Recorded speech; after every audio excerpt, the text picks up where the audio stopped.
Welcome to the penultimate episode of my History of Dark Ages England. This is the story of how the country came into being. It followed the Anglo Saxon invasion of what was the former Roman Britannia. If you missed the previous episodes, be sure to look them up. And if you find it gradely, then please give feedback and click the like button. Episode 25, Hardicanute and Harefoot. In 1031, the Anglo Saxon Chronicle records that Count Robert died on a pilgrimage and that King William succeeded as a child. Actually, what it means is that William, the illegitimate son, succeeded his father, Robert, as Duke of Normandy. Historic events are being moulded unknown even to those taking part. That the country of England was now in existence, more or less as we know it today, is a fair comment. For the 5 years following the death of Canute, England was in turmoil and violence reigned again. Hardicanute, or Hardicanute, is known under both names, was king in Denmark when Canute died in 1035. It seemed that as Canute's one legitimate son and heir, Hardicanute had been chosen as king of both Denmark and England by the old monarch. But in England, the thanes and councillors of court, who included Canute's queen Emma, were ready to back Harold, known as Harefoot.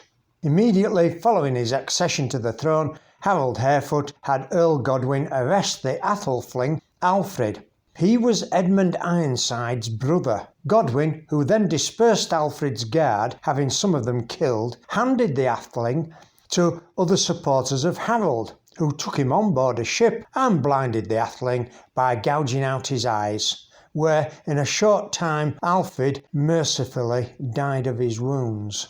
Harold I, or Harold Harefoot more properly, had obviously seen him as a threat to his kingship, which is often the case with a prince who has gained the throne through violence or crafty means. And as it was Harold's mother, Aelfgifu of Northampton, running the show through politicking in this sceptred isle, Harold was unsure of his position.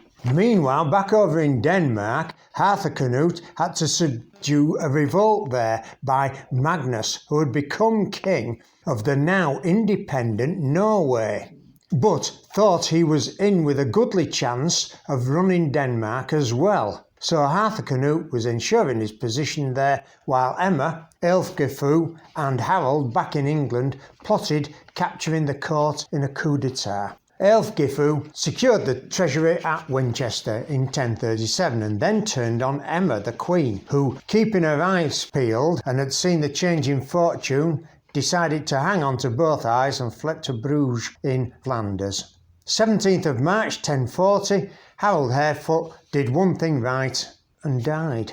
But it was 3 months before Hardicanute was able to come across with an impressive 62 ships. He was obviously taking no chances. Having lost the English throne once, he seems not to be thought careless and lose it twice. Hardicanute, on his accession, immediately saw that he regretted not being there to defend his half-brother, the Atheling Alfred, and set out to prosecute Earl Godwin. In fact, reading between the lines, it was only that Hardicanute was not sure of Godwin's power that he didn't go to war with him.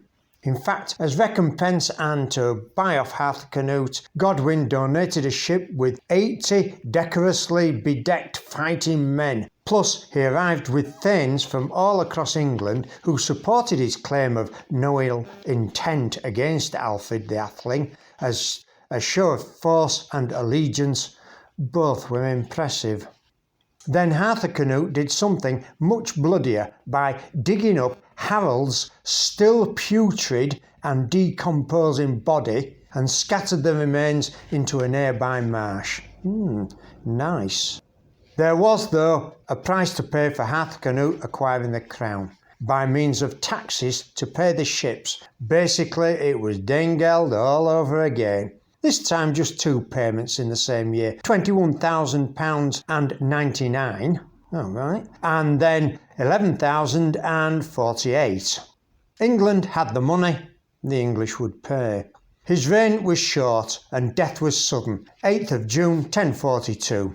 as he stood taking ale at a wedding feast in Lambeth, then still outside London. He collapsed, struck down probably in the good tradition of Anglo Saxons, too much alcohol. His actual death was on the Tuesday, but this was a few days after the revelries, so Saturday nights were probably much the same then as now, getting ratted. That's blind drunk to our overseas audience. There was immediately a separation of the two kingdoms of England and Denmark, which the progress of time has made clear, but which at the time was very unclear. Denmark had two claimants to the throne, another Harold, son of Thorkel the Tall, who had married Canute's niece, and Sweyn, Canute's nephew, by his sister Estrith and Earl Ulf. So just to make the party go with a swing, Magnus, King of Norway, remember, invaded Denmark and then threatened to invade England. In 1043, Harold, son of Thorkel, was murdered, and his family sought refuge in England, while Sweyn led the fight against Magnus. In England, the third Anglo-Saxon Edward, known as the Confessor, succeeded to the throne and was elected king in 1042, before Hardicanute was even buried. Quite how this election was carried out is not known. The ASC just states that all the people chose Edward as king in London. Whether this was by vote, as in the days of Athens, is unlikely. Much nearer the truth may be that the burghers, thanes and earls decided to back him. Certainly the most powerful earls in the land came out in his favour, namely the three earls, Leofric, Godwin and Sirewood. That year turned out to be dreadful from the point of view of the weather, when the crops failed and livestock died from both bad weather and disease, which blighted the land. There is one glimpse of a price revealed, and that a cester of wheat went to 60 pence and even higher. A cester is around 10 3/4 pounds and 12.5 pounds, which is horrendous, making a pound of wheat 5 silver pence, which might have been anything up to a week, maybe even a fortnight's wages. Edward the Confessor was now fairly secure on the throne. His reign is the next episode. If you found this video gradely, please give it a clickaroony thumbs up. Also push the subscribe button and ring that bell to get notification of new releases. I publish a new video every Monday with occasional bonus episodes on a Thursday. And any comments on social media and history forums would be appreciated. Thank you.